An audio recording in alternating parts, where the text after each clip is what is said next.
Welcome back to Leicester, where people are now finally free of most COVID restrictions. In a moment, we'll have more on how residents here have been marking the occasion.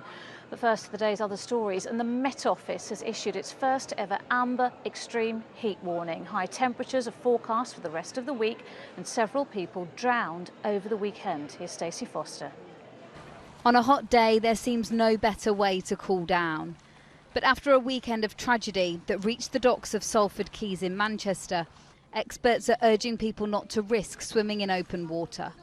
19-year-old Napi Marenga died after being pulled from the water. The young lad had just jumped in over there, and before you know it, his friends was just shouting out, help, help. Across England, other beauty spots have turned into scenes of horror over the weekend.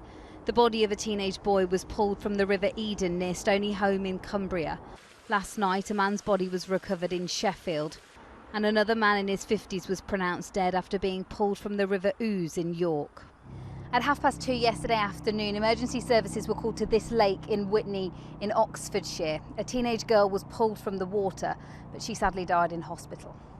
With at least 6 people suspected of drowning this weekend, the Royal Life Saving Society are pleading with the public not to take any risks. If this weekend isn't enough to bring the message home, I don't know what is. And although they might seem really tranquil and warm towards the edge, as you enter deeper water, the water gets colder, and unfortunately that can normally be the biggest factor in somebody losing their life. That safety warning couldn't be more relevant. The Met Office has issued its first ever amber extreme heat warning for parts of England and Wales, as the high temperatures are expected to last until the end of the week. Stacey Foster, ITV News, Oxfordshire.